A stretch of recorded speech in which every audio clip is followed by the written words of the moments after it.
Welcome everybody. Today we're going to take a look at the psoas muscle and see how we can gently and softly release it. So first of all, the psoas muscle is a deep abdominal muscle which is responsible for balance and walking, standing, initiating some of the movements of leg swinging and walking. However, we often hear it also in relationship to stress, to hip pain, back pain, and just quickly anatomically, the psoas muscle is a long muscle. If you're not vegan and you've ever had a filet mignon, that is our psoas muscle. In four-legged animals, however, let's show it in this position. The muscle originates in the back. It has attachments all from T12, so that's the last thoracic spine where the ribs come out, all the way down to L5. So that's our last lumbar vertebrae before the sacrum or the pelvis begins. So it has attachments there, and then from the back of the body, it runs across on the back of the organs, but it comes out underneath, sort of in front of the hip rim, and attaches to the lesser trochanter, which is the inner side of the thigh. That's how it can, from the spine also move our legs. It's known to be a hip flexor, so probably also feel it when you're doing things like boat pose. And when I was in this all fours position, this muscle is relatively relaxed. It's a bit like a hammock. It can hang. And however, once we stand upright, because of how it runs, it can be tensioned quite a bit. And if you think of our fetal position, everything closes and we try to protect our organs, reproductive organs, and just the front of the body, then that's the muscle that contracts. So it is also known as the fight or flight muscle. And, we sit all day and it becomes short, tense, brittle, and also probably weak. And when we try to stretch this muscle quite brutally, it will do the opposite. So today our aim is in really softening it from the nervous system as opposed to trying to crank it open, which some people try to do. And because of the position in which it's in, it is deeply related to the diaphragm. So the originations from the spine, they sort of interweave with the crura, or the legs of the diaphragm. It's the same position from L5 to T12, and then the diaphragm from these legs, or these sort of tentacles from the spine, grows up and over and domes up and over to attach to the ribs. So those two muscles are deeply connected, also part of the deep front line, myofascially, from the heels to the inner thighs, from the pelvic floor into the psoas, into the diaphragm, up the inner linings of the ribs and the pericardium, into the throat, the hyoid muscle. So yogically, it's a very, very sort of important connection between the lower body, upper body, also often referred to as the muscle of the soul. And today we're going to take it really, really easy. The things I show you, we're going to hold them for probably 7-8 minutes each, but you can do it 15 minutes, 20 minutes at a time. All right. We're going to start off in constructive rest position, which you might have heard is a very, very classic position in releasing the psoas muscle. So we're going to come to our backs. Today we'll need some props. You need a strap. It doesn't have to be a yoga strap. You need a bolster. If you don't have a bolster, you can pile blankets on top of one another, or maybe you have a a sofa cushion that you can sort of fold up in a way that works. I have an extra blanket and then a meditation cushion. The meditation cushion can also be a folded up towel. All right. Good. And constructive rest. Okay, let's start there. Come to our backs. If you need extra something underneath your head, go ahead. Some people can really find a position where they don't have to use the legs, neither the inner legs, so you don't feel like anything's falling apart, neither the outer hips where you don't feel like anything's collapsing in. It's just the fascia, the scaffolding of our bodies just holding the legs up. And that's where the strap comes in. And we're going to place it around the knees and basically let it do its job. And then you have to maybe find a position for the feet to come a little bit closer. So tendency for the knees to fall out so that you don't have to do anything.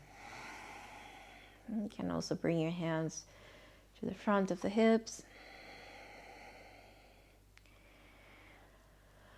You can let out a physiological sigh. And this is it. We'll stay here for today for, let's say, another 6 minutes, 7 minutes or so. And I'll speak you through some of the things you can look out for. Okay. So once you arrive here, it's going to take time for the nervous system to be like, okay, I don't have to do anything here. And I feel even my pelvic floor muscles here starting to release. And your legs might be over and over like, what? I don't have to do anything? Inner thighs, outer thighs. You can maybe support that by releasing your jaw. Maybe another sigh.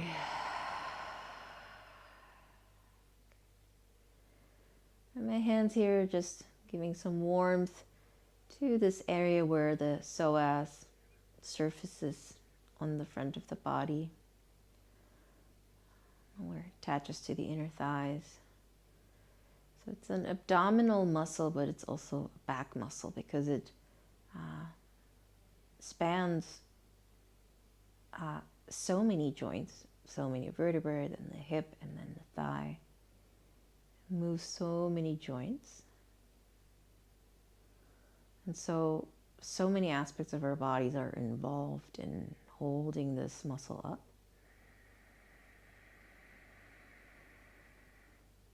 Okay, you can also feel that the image is that you kind of have a clothing hanger.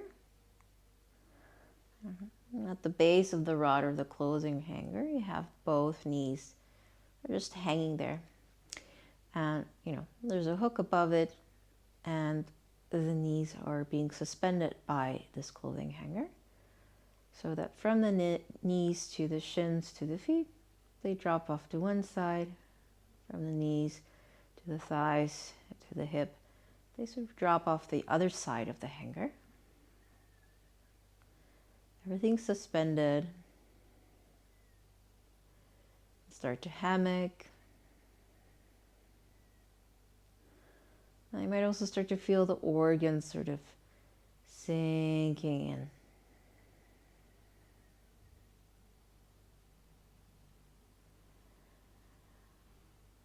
I suggested this to one of the trainees in a teacher training. She's on the hypermobile side. And due to the stress and the repetitive overdoing in the area of the hips, she started to develop hip pain, and she was doing this every time she just had a chance to be off in the corner. Soothe the nervous system, release the psoas, get back to baseline. And this, in combination with a bit of rest, helped her to get better.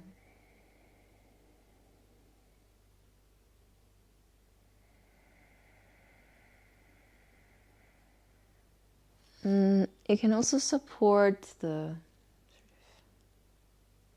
easing of the psoas by reminding yourself through the connection between the diaphragm. So the diaphragm is our primary breathing muscle. It's like a dome-like shape. Attaches to the base of the ribs, towards the back. And again, the legs are the tentacles interweaving with the attachments around the vertebrae. And so every time you breathe and deeply allowing the ribs to move out to the side, to the back especially. And it's good to come back to the thighs, inner thighs from time to time as a reminder. It's okay, you don't have to hold there. You might even get like a jerky sensation as the nervous system releases. Sensations of tingling. The belly starts to talk. Continuing to feel that this muscle starts to hammock deeper and deeper down, releasing your lower back.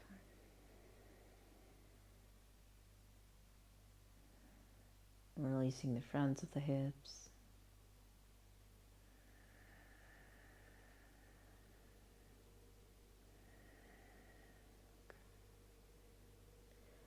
Again, if you find any of these helpful, you can do them for 15 minutes, 20 minutes. Just allow yourself to soften. For today, however, we're going to slowly close this posture. So maybe you just want to start walking the knees in, feet apart.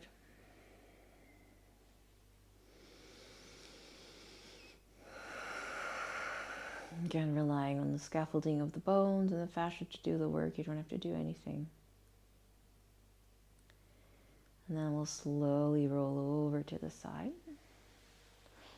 Checking in for a moment there. And then you can slowly press into the ground. And then we'll move into a Shavasana. However, we'll do a prone Shavasana. A lot of us lying on our backs, because of the shortness of the psoas muscle, we're not that relaxed there. The lower back is tensed. You can, of course, bend your knees or place a blanket, rolled up blanket underneath the knees. But a lot of us are still have some, let me turn around here, some tension there. So I'm going to propose a prone Shavasana, which is also great for creating space in the lower back. And again, these attachments of the psoas muscle all across. And I'll speak you through it. I have the bolster lengthwise. Again, you might have to roll up your duvet or whatever you have. Have one extra blanket here to have a bit of space and a massage for the belly so that we have a bit more pressure there. And then the rolled up towel or a meditation cushion for my head. So I'm going to place myself in a way that my knees are a little bit wider and my pubic bone rests sort of at the ridge of the bolster. My belly goes over the blanket. I'm going to pull it down just a little bit more. In case you're female and you have a chest, it's probably nice for the chest to be above the blanket so that there's a less compression there. You might have to make this a little higher so you feel okay here too. I'm going to extend the legs and create some space through the front of the hip here. That's what I'm doing. And then I'm going to release the head onto the bolster. And then shoulders are going to fall. That's okay. They don't have to do anything. You might have to wiggle and find a position where you feel comfortable. So the pubic bone is supported by the bolster, but the thighs again are dropping down. We had the image of the hanger, the knee sort of softening from knee to shin in one direction, from knee to thigh in one direction. Still feels a bit like this here. This time I have the hanger here, and the belly and upper body hang in one direction, and from the knee downward, and it hangs in the other direction.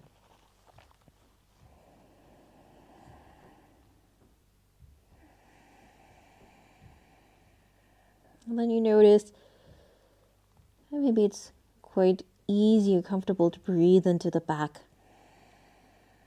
So the bolster and the added blanket is pressing into the belly, so that every time the breath moves into my lungs, pushes the organs down, the breath moves into the back body as a rebound.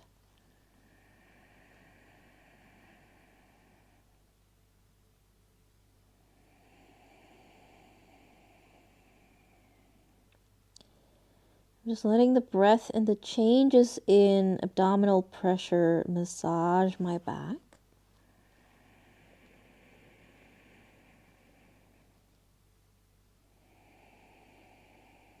And we're not completely on all fours, but we're in a slightly closer position to being on all fours, like we were in a constructive rest, where the tension for the psoas muscle is a little bit released.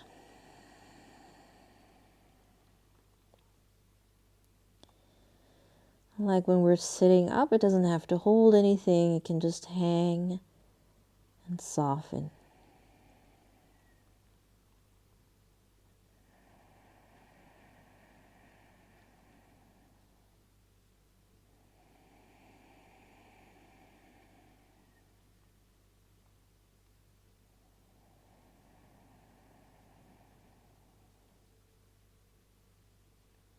And area of the psoas, as women, we also have the womb and ovaries, and a lot of interconnection also to the reproductive organs.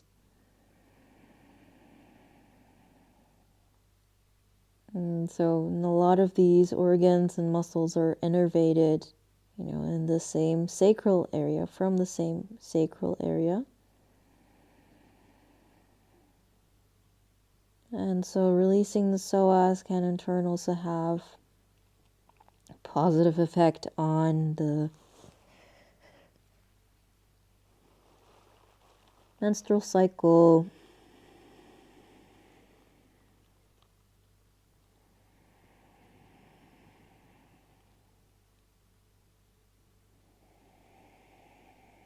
And so every time you breathe in, you feel the breath moving into the belly supported by the bolster.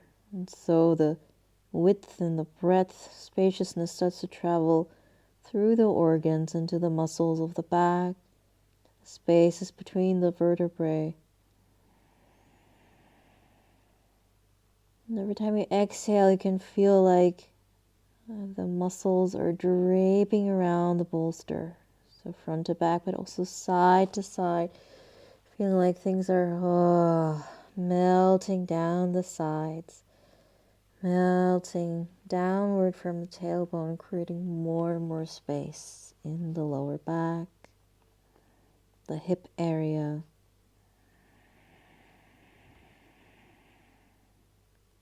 And the fronts of the hips are nice and happy.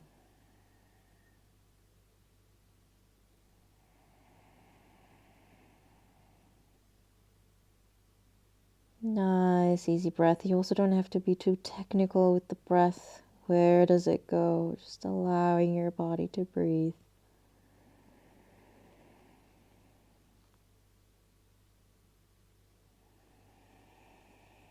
And also releasing your shoulders, your jaw.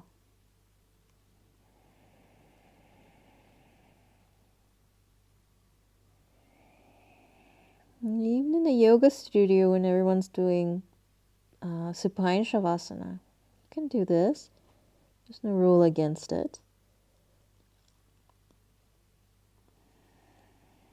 Learning to take care of yourself whenever you have the chance to.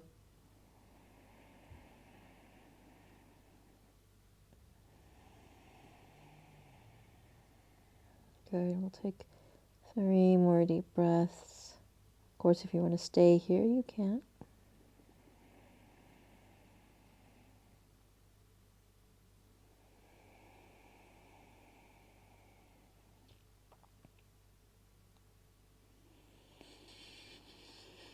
Maybe starting to bring the breath a little bit more into the lungs. And this position is not easy to breathe into the upper cavity of the chest because of the pressure. But we can do it to sort of slowly wake back up. Good. And then we can transition through like a tiny sphinx. So you can starting to press the elbows into the ground. Like a sphinx with a long spine as opposed to a curled spine. Checking there one more time, just noticing that you're now back online, back amongst the living. You can ground your hands, slowly press back. Okay. Bring yourself upright. Good.